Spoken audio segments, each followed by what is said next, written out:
Étude du troisième extrait de Diderot, l'histoire de Polly Baker. Question: quelle est la fonction de ce récit à l'intérieur du supplément au voyage de Bougainville? Diderot est un philosophe et écrivain français qui fut le maître d'œuvre de l'encyclopédie et l'un des principaux représentants de l'esprit des Lumières. À l'instar de Platon, c'est un maître du dialogue philosophique. Il est l'auteur notamment du supplément au voyage de Bougainville, du Neveu de Rameau et de Jacques le Fataliste.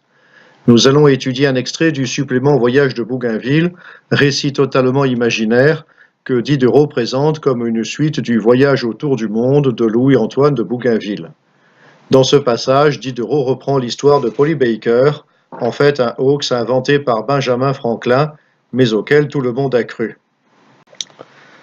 Nous allons maintenant procéder à la lecture du passage.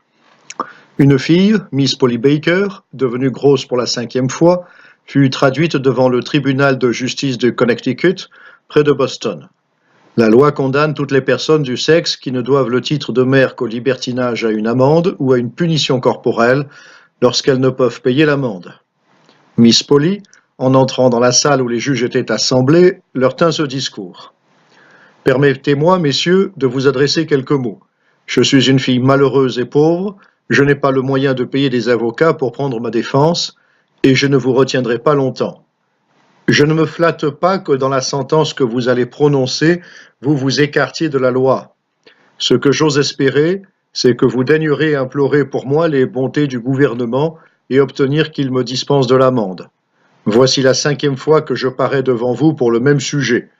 2 fois j'ai payé des amendes onéreuses, 2 fois j'ai subi une punition publique et honteuse parce que je n'ai pas été en état de payer. Cela peut être conforme à la loi, je ne le conteste point, mais il y a quelquefois des lois injustes et on les abroge. Il y en a aussi de trop sévères et la puissance législatrice peut dispenser de leur exécution. On peut légitimement se demander ce que cette histoire qui est censée avoir lieu dans le Connecticut vient faire dans un récit sur les mœurs des Tahitiens, et nous pouvons nous poser la question de savoir quelle est sa fonction à l'intérieur de l'œuvre. Nous verrons que, de fait, cette histoire, qui passe à l'époque pour vraie, présente un double intérêt pour Diderot. Premièrement, elle lui permet de soutenir son combat en faveur de la liberté des mœurs, et deuxièmement, elle lui permet de défendre sa thèse sur la nécessité d'accorder les lois humaines avec celles de la nature. Sur la question de la liberté des mœurs, l'histoire de Polly présente évidemment l'avantage de passer pour un véritable cas d'école, puisque de fait, elle a en réalité été inventée par Benjamin Franklin, précisément pour défendre les mères célibataires.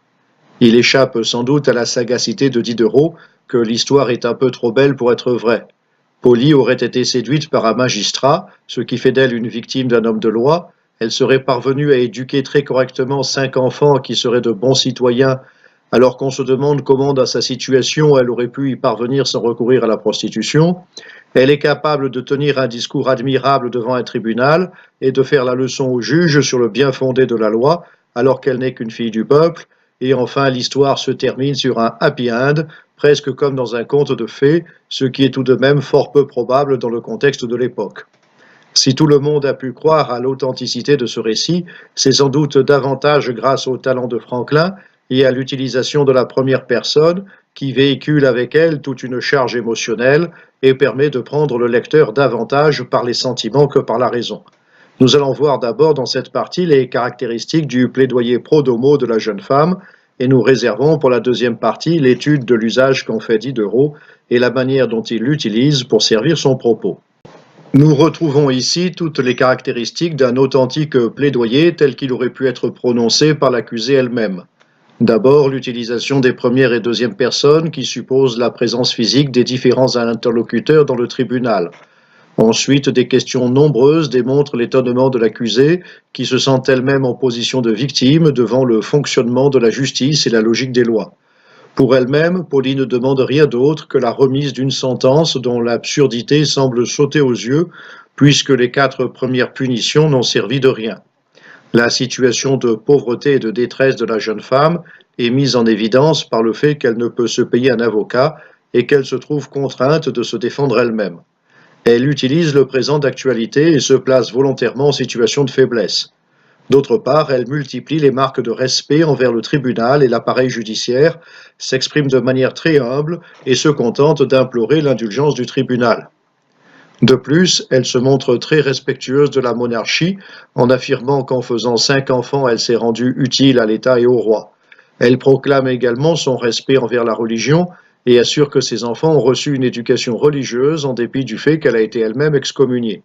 Elle se présente au total comme un bon sujet britannique.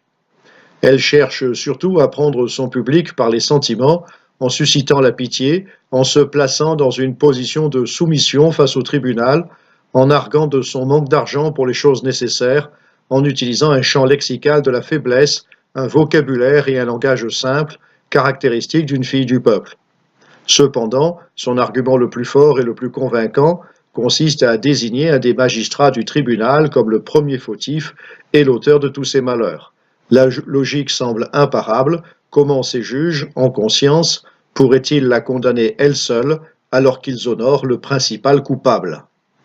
Cette histoire semble donc conforter la thèse de Diderot en faveur de la liberté des mœurs, puisque les lois qui visent à encadrer cette liberté sont impuissantes devant la force des impulsions naturelles. Elles n'ont d'autre conséquence que d'empêcher les braves mères de bien éduquer leurs enfants, de jeter la honte sur l'acte le plus naturel qui soit, et d'aller à l'encontre des intérêts de l'État en prétendant limiter le nombre des naissances dans un pays qui aurait besoin de davantage d'hommes. Sans compter qu'on voit mal comment Dieu pourrait s'offusquer de voir se multiplier le nombre de ses adorateurs. On voit donc maintenant comment cette question de la liberté des mœurs se trouve au cœur de l'argumentation de Diderot, qui cherche à dénoncer l'absurdité des lois des sociétés civilisées et se fait l'avocat des lois de la nature. La position de Diderot sur cette question est clairement explicitée par l'utilisation de cette expression qui peut passer pour un oxymore, des lois injustes. En effet, puisque c'est la loi qui dit ce qui est juste ou injuste, une loi ne peut pas, en termes juridiques, être injuste. Cette expression ne peut donc s'expliquer que si l'on suppose qu'il existe des lois dans la nature pour guider notre conduite et que celles-ci sont au-dessus des lois humaines. Si les dernières contredisent les premières, alors elles sont injustes. C'est le même raisonnement que celui des croyants, sauf que Dieu est remplacé ici par la nature. On pourrait objecter qu'il n'existe pas de loi dans la nature qui fixe les rapports sociaux ni qui permette d'organiser une société. La nature ne connaît que l'instinct, la loi du plus fort. On voit donc pourquoi Diderot choisit d'appuyer son argumentation sur la question de la sexualité, car la maternité est bien évidemment une nécessité tout autant du point de vue biologique que du point de vue sociétal.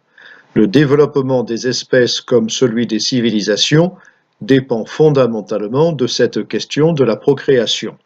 De là, le réquisitoire de Diderot contre les lois humaines visant à contrôler les mœurs. Ce réquisitoire se trouve intimement lié au plaidoyer de Polly Baker et nous trouvons dans le discours composé par Diderot, en plus des marques de l'oralité que nous avons déjà observées, toutes les caractéristiques du discours écrit. Le texte est évidemment travaillé, construit et dirigé selon une progression très nette. En même temps que le vocabulaire simple de Polly, nous rencontrons un vocabulaire soutenu, juridique, qui appartient davantage à Diderot lui-même. En plus du présent utilisé par Polly, nous trouvons l'alternance de l'imparfait et du passé simple, caractéristique du discours écrit. Aux questions simples de Polly s'ajoutent les questions rhétoriques nettement plus philosophiques de Diderot. Et si Polly cherche à se défendre, le philosophe, lui, passe à l'attaque. Le fait que le premier séducteur soit un magistrat sert à dénoncer l'hypocrisie de tout un système dans lequel les coupables punissent leurs victimes. Derrière ce magistrat, c'est tout l'appareil d'État qui est dénoncé. Cette dénonciation est soutenue par tout un jeu d'opposition où le fouet, l'infamie et l'enfer s'opposent monstrueusement à l'amour maternel, à l'intérêt de l'État et à la gloire de Dieu. La fin de l'histoire semble d'ailleurs démontrer qu'il n'y a pas d'autre choix que d'ignorer les lois injustes pour revenir au bon sens naturel. Il était bien sûr nécessaire pour Diderot que cette histoire fût authentique, puisque d'un autre côté, il sait très bien que ce qu'il dit sur les Tahitiens est largement imaginaire. L'utopie tahitienne trouvait ainsi sa justification dans le verdict du tribunal de Boston qui renonçait à appliquer une loi contraire à la nature et à l'intérêt de l'État.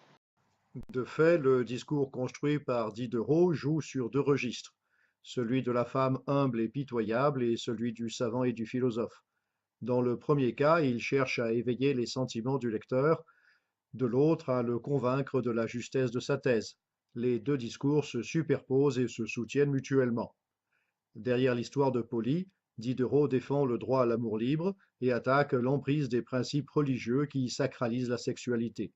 Cette histoire de Polly se trouve donc particulièrement bienvenue dans cette utopie tahitienne, puisqu'elle lui permet d'étayer juridiquement la thèse posée dans le sous-titre de l'œuvre sur l'inconvénient d'attacher des idées morales à certaines actions physiques qui n'en comportent pas. Le verdict du tribunal de Boston donne entièrement raison aux Tahitiens.